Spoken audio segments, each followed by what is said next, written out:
So mga tol, kung matatandaan, matapos nga po matalo ni former world champion Marlon Tapales sa kamay ng Japanese The Monster na Oya Inoue sa laban nila na naganap sa Ariake Arena, Tokyo, Japan, 5 araw na ang nagdaan.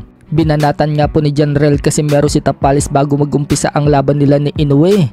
Sinabi nga po dyan ni Casimero mga tol na nawala na daw siya ng gana na panoorin pa ang laban ni Tapales versus Inoue dahil tune up fight lang umano ni Inoue itong si Tapales. At pagkatapos nga po ng laban, hindi pa natapos ang pagbira ni Casimero kay Tapales. Sinabi nga po niyang parang wala daw ginawa si Tapales para manalo kay Inoue. Puro depensa lang daw si Tapales at hindi daw sumusuntok ng marami. So mukhang dinamdam nga po ni Tapales ang mga banat sa kanya ni Casimero dahil sa latest interview kay Tapales. Pagka-uwi ni Tapales sa Pinas, tinanong siya ng PTV reporter kung nabalitaan daw ba niya na sumisingit na naman daw itong si General Casimero. Tahasan nga pong sinagot agad ni Tapales mga tol. Sino daw ba yun?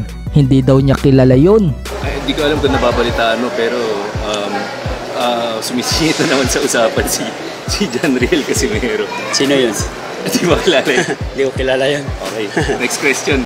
So mukhang may hindi pagkakaunawaan ngayon si Tapales at Casimero. May mga fans naman ang nagsasabi mga tol na dapat si Casimero at Tapales daw ang maglaban dito sa Pinas. Total, lalaban naman daw si Tapales dito sa Pinas ng isang beses bago ulit lumabas ng bansa.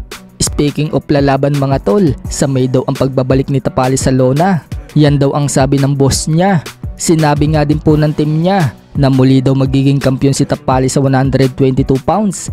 Aakit na daw kasi itong si Inoue sa 126 pounds or featherweight division at yun daw ang magiging tsansa na muling maging kampiyon si Tapales. Natanong si Tapales noong bumagsak daw siya sa round 4 kay Inoue, ano daw ang nasa isip niya noong bumangon siya at nagpatuloy sa laban. Paliwanag ni Tapales, nagtitraining daw siya palagi sa gym ng mabuti. Hindi daw siya basta-basta susuko na lang sa round 4 at ibigay na lang ng ganun-ganun ang titulo niyang hawak. Sa kabilang banda naman mga tol, dahil dumarami na nga po ang nabibiktima ni Inoue ng mga Pinoy boxer, hinamon na po si Oya Inoue ng isa pa nating pambato ngayon sa super featherweight division na si Mark Magnifico Magsayo.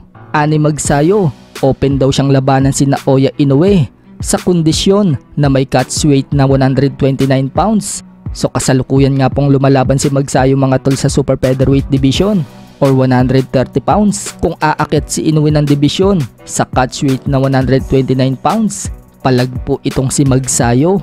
Gusto siguro ipagiganti ni Magsayo ang stablemate niyang si Tapales, pero sa ngayon mga tol, mukhang malabo pa yan. Mananatili pa kasi si Inoue sa 122 pounds. Siguro kapag umakit na si Inoue sa 126 pounds or 130 pounds, baka magtagpo sila ni Magsayo, lalo na kung may hawak si Magsayo ng titulo. Sa kabilang dako naman mga tol, nananatili pa rin pong number 1 pound for pound king itong si Terence Crawford at pangalawa pa din sa pwesto itong si Oya Inoue. Sa Fighter of the Year naman mga tol, mahigpit na naglalaban dyan si Inoue at Crawford. Sino para sa inyo ang Fighter of the Year? Si Crawford o si Oya Inoue?